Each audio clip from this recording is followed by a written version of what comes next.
မင်္ဂလာပါဗျ။ဝေယံနောလေးမြန်မာပြန်လည်ကြိုးစားလိုက်ပါတယ်ဗျ။ကျွန်တော်ဒီနေ့တင်ဆက်ပေးမှာကလှိုင်းကြကအပိုင်း2ကိုတင်ဆက်ပေးသွားမှာပါ။အခန်း2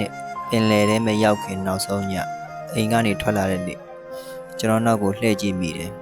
။ဇနီးတဲ့ကပြုံးပြနေတယ်။ဒါပေမဲ့သူ့ရဲ့မျက်လုံးထဲမှာမျက်ရည်တွေရှိနေတယ်။သားလေးကဘာမှမသိရှာဘူး။အဖေခီးထွက်မယ်လို့ပဲထင်မှာပဲ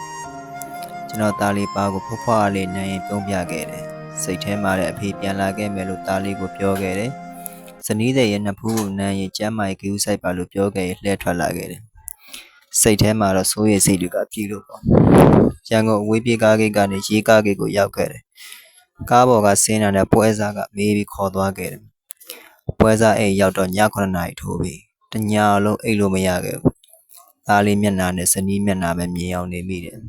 ။သူတို့သားမိအဆင်ပြေကြရဲ့လားပေါ့။မွေးလာမဲ့သမီးလေးရဲ့မျက်နှာကိုလည်းမြင်အောင်နေမိတယ်။ဘယ်လိုမျိုးလေးလဲပေါ့။ဘယ်လိုလေးလဲပေါ့။စိတ်ထဲမှာအဖေပြန်လာခဲ့မယ်လို့ပြောမိလိုက်တယ်။တညလုံးအတွေးပေါင်းစုံနဲ့မိုးလင်းခဲ့တယ်။ကျွန်တော်မိသားစုတို့အသက်နဲ့ရည်မှုပင်လယ်စီထွက်ခဲ့ပါပြီ။ကျေးဇူးတင်ပါတယ်။နောက်ဘိုက်တွေမှာဆက်တွေ့ပါမယ်ဗျ။